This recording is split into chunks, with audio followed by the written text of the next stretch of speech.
अस्सलाम वालेकुम जी, सारा नक सलाम कबूल कीजिएगा। और मुझे उम्मीद है कि आप खैर खैरियत से होंगे। आप मेरे चैनल को ज़रूर सब्सक्राइब कीजिएगा ताकि मेरा और आपका ताल्लुक जो है वो बना रहे। फेसबुक के ऊपर भी और यूट्यूब पे भी मेरे साथ रहिएगा।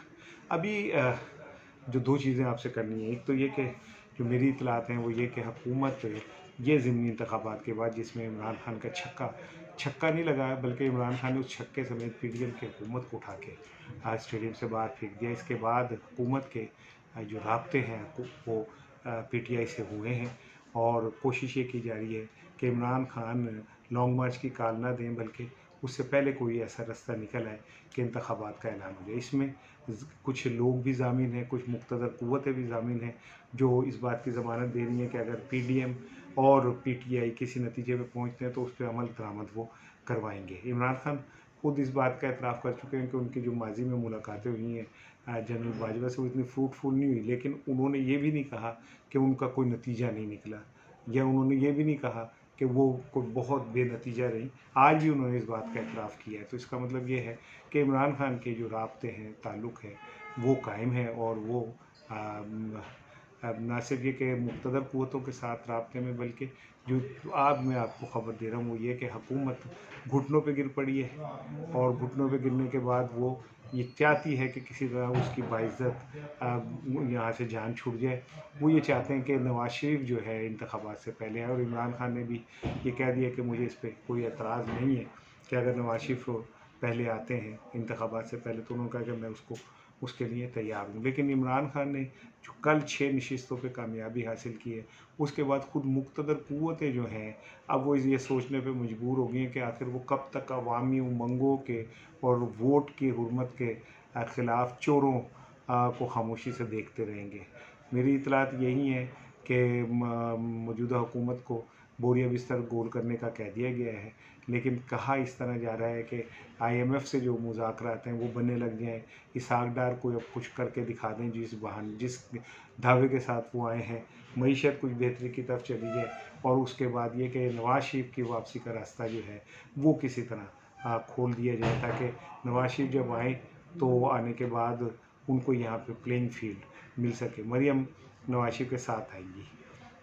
जाते हुए आखिरी बात एक आपसे करनी है। अभी मैं मरियम औरंगज़ेब की प्रेस कॉन्फ्रेंस को देख रहा था और उसमें वो उन्होंने इमरान खान पे बहुत तनकीद की है कि उनके दौर में सहाफ़ियों पे बहुत जुल्म व सितम हुए। मरियम साहिबा, जिन सहाफ़ियों का आप कह रही हैं ना, वो सारे सहाफ़ी करोड़पति हैं और आपने अपने दौर में उन सहाफ़ियों को बड़े बड़े ओहदे दे के रजा दिया हुआ है।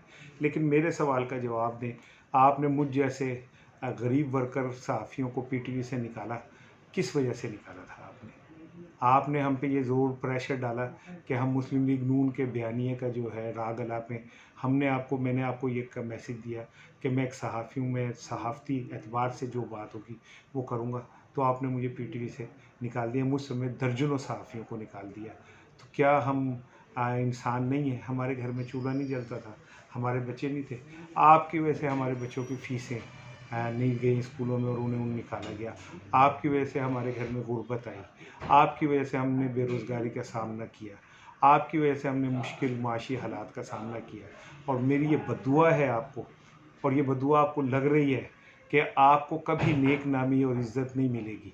आप जहाँ जाएंगे आपका चोर डाकुओं के नाम से आपका पीछा किया जाएगा, और आप जिस ढिठाई से मर्ज़ी जो मर्ज़ी झूठ बोलें, लेकिन तारीख़ में आपको हमेशा एक झूठे वज़ीर इत्तलात के तौर पे लिया जाएगा, जिसने 2000 रुपये कौम को दिए तो इतनी नक़्वत और तकब्बुर से दिए कि वो सारी ज़िंदगी पूरी पाकिस्तान की तारीख़ में हमेशा लिखा जाएगा कि एक औरत ने कौमी ख़जाने से 2000 रुपये देने थे, और उसमें भी उसका तकब्बुर जो था उसके चेहरे के ऊपर बोल दिया था। क़यामत वाले दिन आपसे ज़रूर अल्लाह पूछेगा कि आपने उन सहाफ़ियों को जो जेन्युइनली सहाफ़ी थे, उन्हें ना को आपने पैमरा का चेयरमैन बनाया था, ना उन्हें आपने एपीपी का चेयरमैन बनाया था, ना उन्हें आपने एमडीपीटीवी बनाया था, और आपने उन लोगों को जो करोड़ोंपति थे उनके पीछे जाके खड़े हो गई और बातें कर रही थी कि जी वो सहाफ़ी है और वो, और आपने मुझ जैसे जेन्युइन सहाफ़ियों को, जिसमें सलमान आबिद, शफ़ीक अवान जैसे लोग भी